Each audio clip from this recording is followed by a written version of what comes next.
Majesty, we have a problem. They're trying to seize your throne.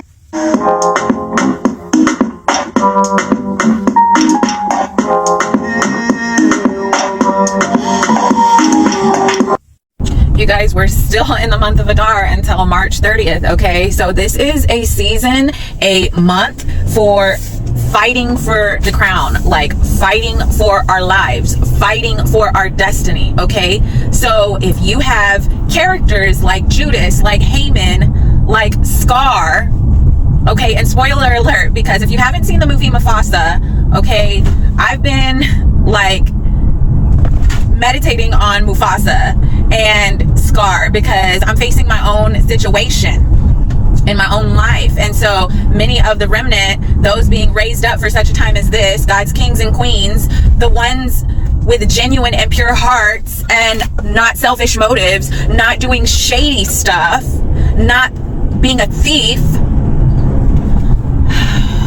It takes everything in me to like contain the rage, okay? Like I have such rage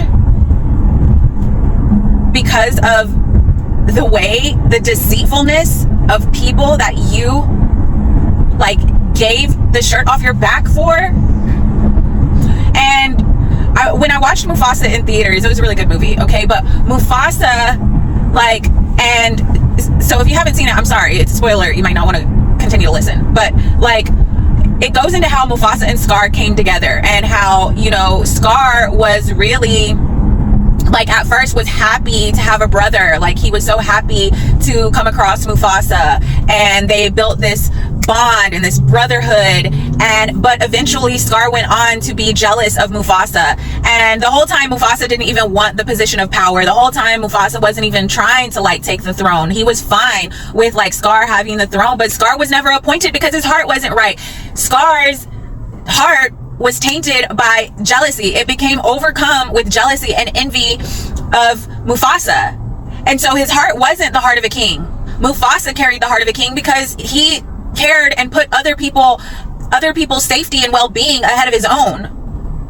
And he wasn't power hungry. So he ended up taking the throne.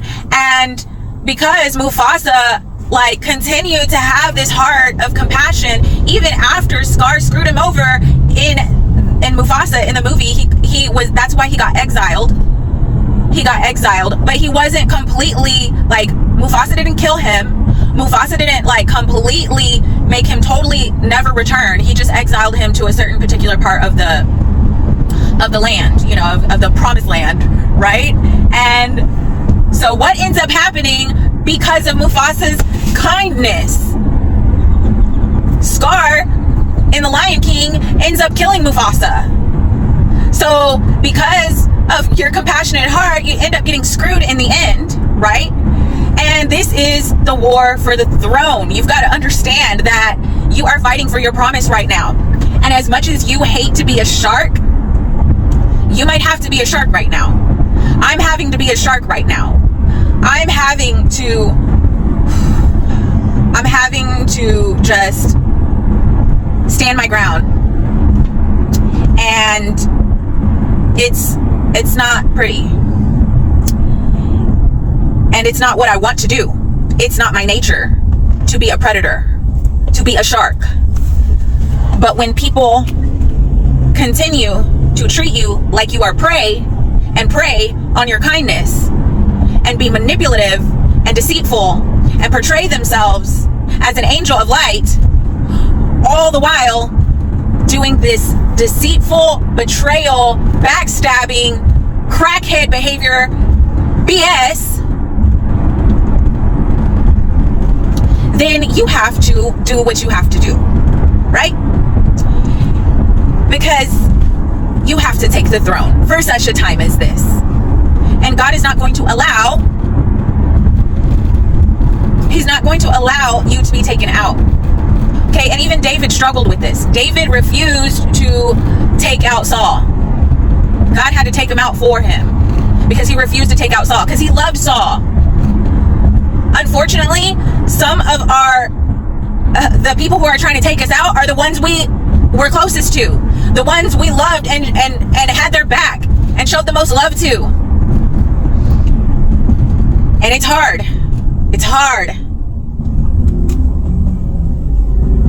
So God had to take out Saul for David, because David didn't have the heart to do it.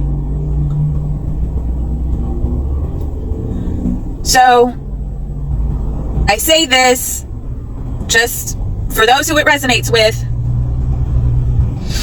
They're not going to get away with it any longer.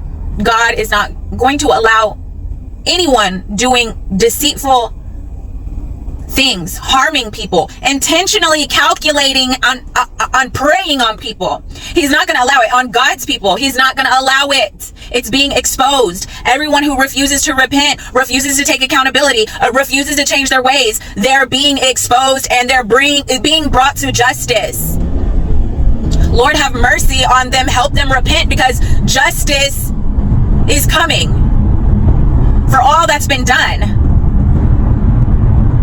This includes those who are coming against you, trying to stop you from your purpose, from your destiny. This goes for world leaders that are trying to come against God and his purpose and his plan for such a time as this. This goes for crooked people and business manipulating and using and abusing their employees and their staff. Like, justice season is here.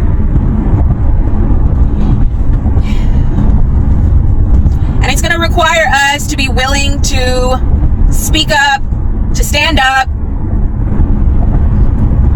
Haman hung himself on his own gallows. Judas hung himself.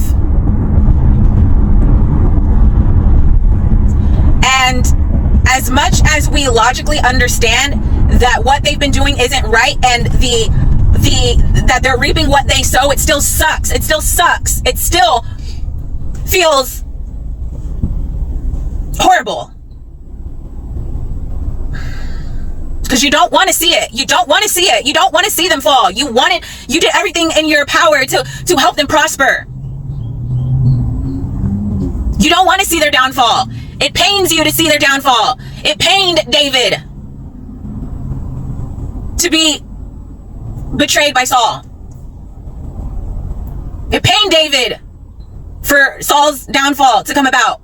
But he had to take the throne. And you have to take the throne. And you have to take your stand. Even when it hurts. Be blessed.